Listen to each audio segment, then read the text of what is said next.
Hola, siguiendo el desarrollo del curso de dinámica del Instituto Tecnológico de Costa Rica, Escuela de Ingeniería Electromecánica, vamos a dar la explicación teórica a los principales conceptos y los temas claves del capítulo 15, cinética de una partícula, impulso y cantidad de movimiento.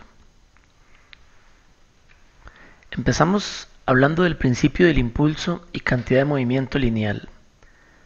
Recordamos que existe un vector, una magnitud física conocida como cantidad de movimiento, expresada en la literatura o en parte de la literatura con la letra L mayúscula y definida como el producto de la masa por la velocidad.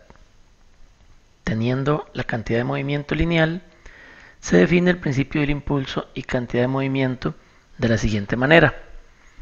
Para una partícula, o puede ser un sistema de partículas, existe una cantidad de movimiento lineal inicial, que en este caso vemos que sería la masa por velocidad 1 o masa por velocidad inicial de esta partícula.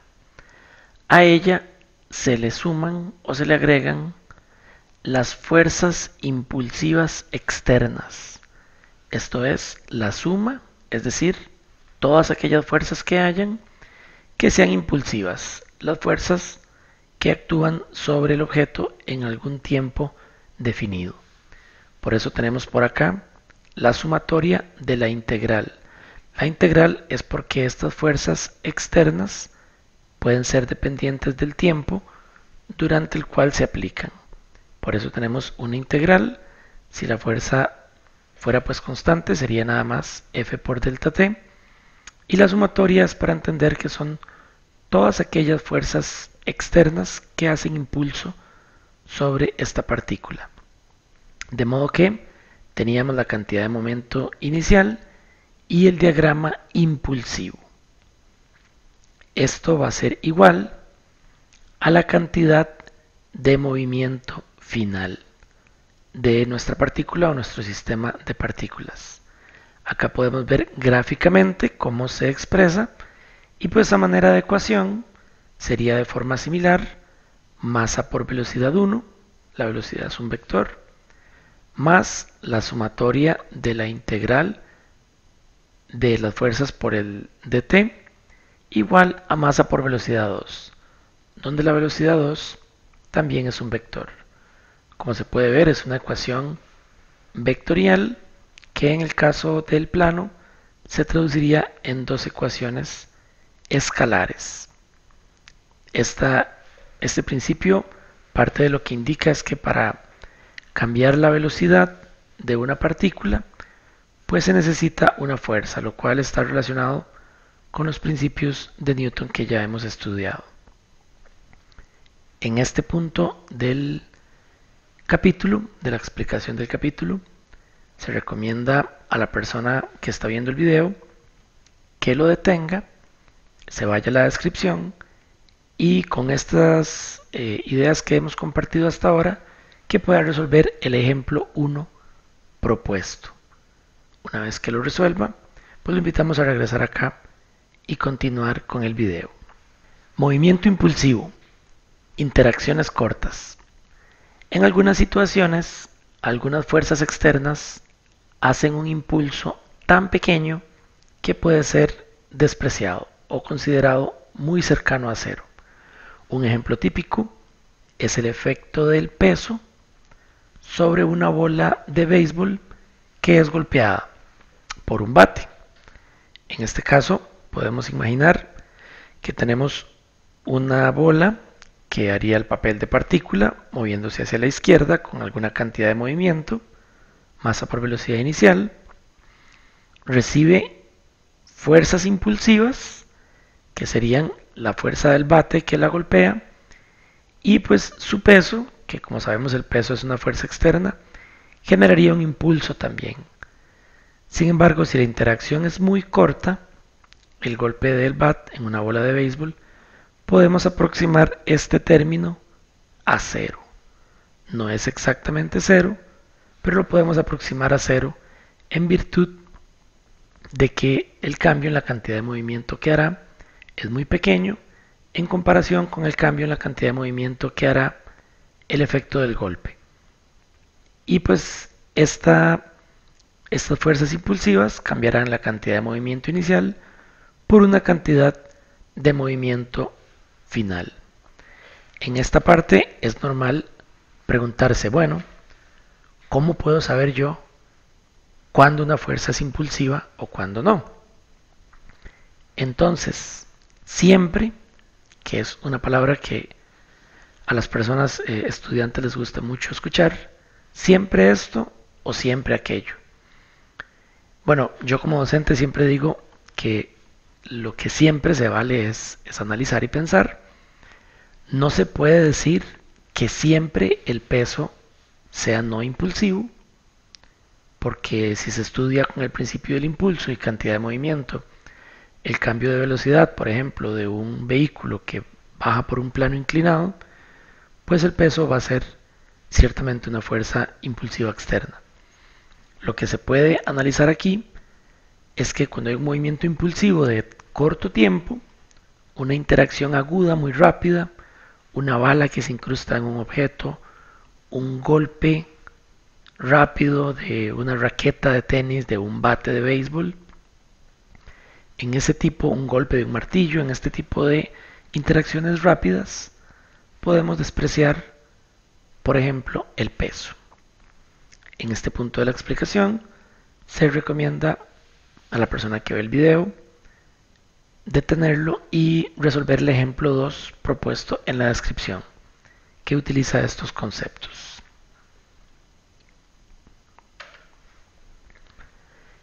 Cantidad de movimiento angular.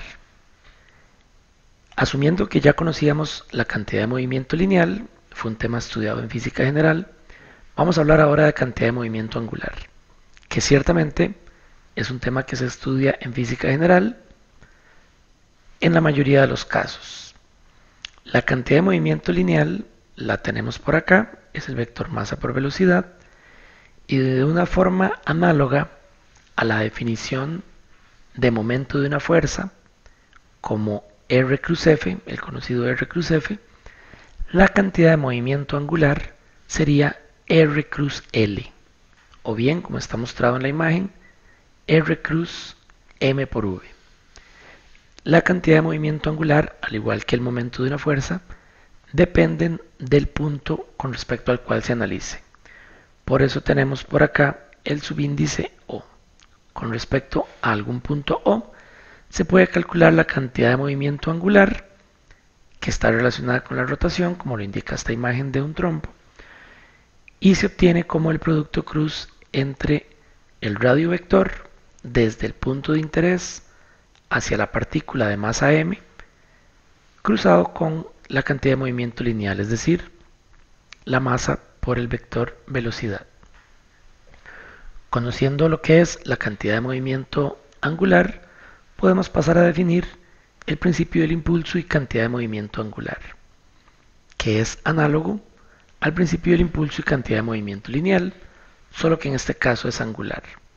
Mostramos ahora para un sistema de partículas, funciona de la misma manera para un sistema de partículas que para una partícula individual, y lo que tenemos acá es que con respecto a O, existen una o varias partículas que tienen una cantidad de movimiento, masa A, velocidad 1, este 1 da cuenta del inicial, masa B, velocidad B inicial, masa C, velocidad C inicial, y a estas partículas le sumamos, le agregamos fuerzas y momentos impulsivos externos. Tenemos nuevamente la sumatoria de la integral de la fuerza por el diferencial de tiempo, considerando las fuerzas impulsivas externas, y ahora tenemos la sumatoria de la integral de los momentos con respecto a O por el diferencial de tiempo. Estos serían momentos impulsivos externos, aquellos que van a cambiar la cantidad de movimiento angular de nuestro sistema. Cantidad de movimiento angular inicial más fuerzas y momentos impulsivos igual cantidad de movimiento angular final. Pueden ocurrir casos en los que solo exista fuerzas impulsivas externas que aún así cambien la cantidad de movimiento angular, o bien que solamente existan momentos impulsivos externos que cambian la cantidad de movimiento angular.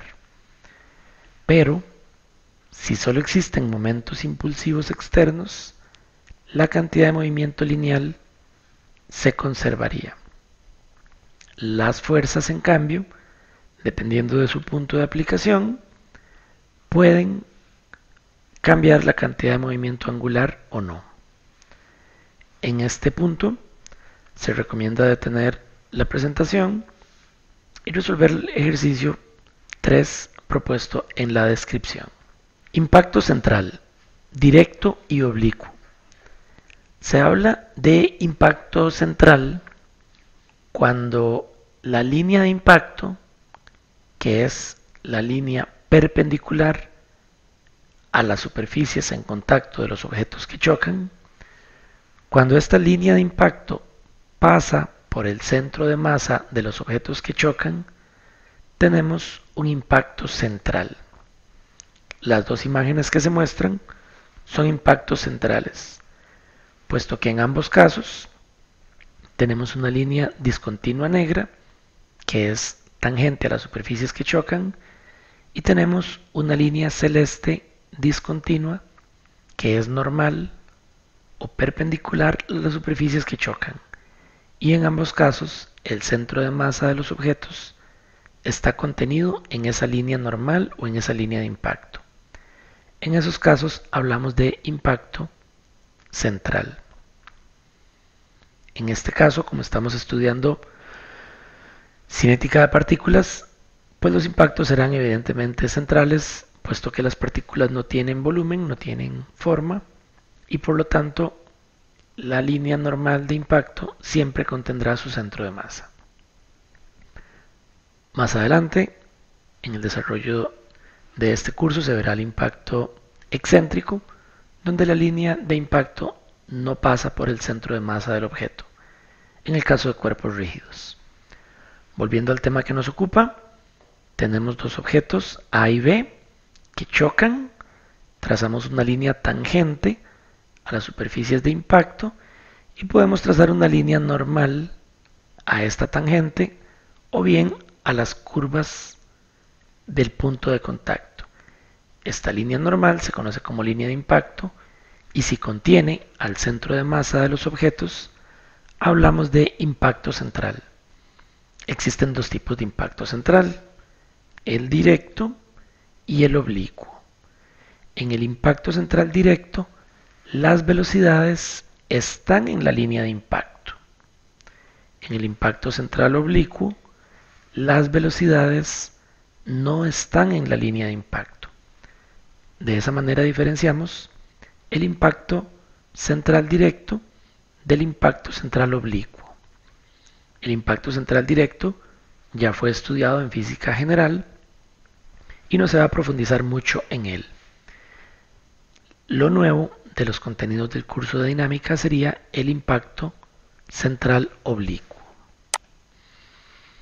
Un tema que ya es conocido de la física general es el coeficiente de restitución en impacto central directo, y como recordarán, el desarrollo de este concepto empieza estudiando dos objetos A y B que están en rumbo de colisión, siendo que la velocidad de A es mayor que la de B. Cuando chocan se da una deformación, los cuerpos cambian su forma y luego se da una restitución a la forma quizás original o tendiendo a la forma original, y tenemos una situación después del impacto donde hay velocidades finales de los dos objetos que chocaron. El coeficiente de restitución, que se utiliza acá con la letra E, se puede obtener con una diferencia de las velocidades finales y las velocidades iniciales de los cuerpos que chocan. Este coeficiente de restitución está relacionado con qué tanto vuelven los objetos a su forma original después del impacto. Vale decir, en el caso que el coeficiente de restitución es igual a 1, los objetos teóricamente restituirían totalmente su forma y no se perdería energía cinética en deformación, sino que la energía del sistema se mantendría constante y la restitución, la forma de los cuerpos, volvería a ser la misma después del impacto. Nótese que, aunque se habla de restitución igual a 1, eso sería un choque perfectamente elástico, como se le llamaba en física general, sí existió deformación, solo que toda la deformación fue restituida. El otro caso extremo es cuando el coeficiente de restitución es igual a 0, lo que indica que no hay restitución. Los cuerpos que chocan se deforman y mantienen su forma deformada. Estaríamos en el punto de máxima deformación y con esta forma quedarían los objetos sin ningún tipo de restitución. Eso sería un coeficiente de restitución igual a 0, que implicaría que los objetos quedan unidos, quedan pegados. En este punto se recomienda detener el video y resolver el ejemplo 4 propuesto en la descripción, el cual se puede hacer con los principios de física general 1. Es un problema de impacto central directo. El impacto central oblicuo, que es el tema nuevo dentro del capítulo de cinética de partículas, impulso y cantidad de movimiento, es aquel en el que la velocidad de uno o dos de los cuerpos que chocan no están en la línea de impacto. Recuerden que la línea de impacto es una línea perpendicular a las dos superficies que chocan. Entonces, como podemos ver en la imagen, para un impacto central oblicuo tenemos un eje tangente y tenemos un eje normal de impacto. El eje normal de impacto es donde está la línea de impacto. Ahora bien, para estudiar el impacto central oblicuo, vamos a echar mano de los conocimientos previos y vamos a entender lo siguiente. Vectorialmente, el impacto solo ocurre en el eje normal. Si nosotros tomamos las velocidades y las descomponemos vectorialmente en una componente tangente, una componente normal en B, una componente tangente de A y una componente normal de A, podríamos decir que vectorialmente en el eje normal es donde ocurrió el impacto. Por lo tanto, tomaríamos las componentes normales de la velocidad y les daríamos el tratamiento del impacto central directo. Aplicaríamos para las componentes normales las ecuaciones ya conocidas de conservación de cantidad de movimiento y de coeficiente de restitución, las que se utilizan de manera usual en los cursos de física general para estudiar choques. Eso ocurriría en el eje normal. Luego, en el eje tangente, de forma vectorial, no hay choque. Por lo tanto, las velocidades no se ven modificadas por el impacto. Es decir, la componente tangente de la velocidad de A inicial es igual a la componente tangente de la velocidad de A final. La componente tangente de la velocidad de B inicial es igual a la componente tangente de la velocidad de B final. De suerte que, para analizar este tipo de casos, tomaríamos las velocidades iniciales, haríamos una descomposición vectorial en los ejes normal y tangente de impacto.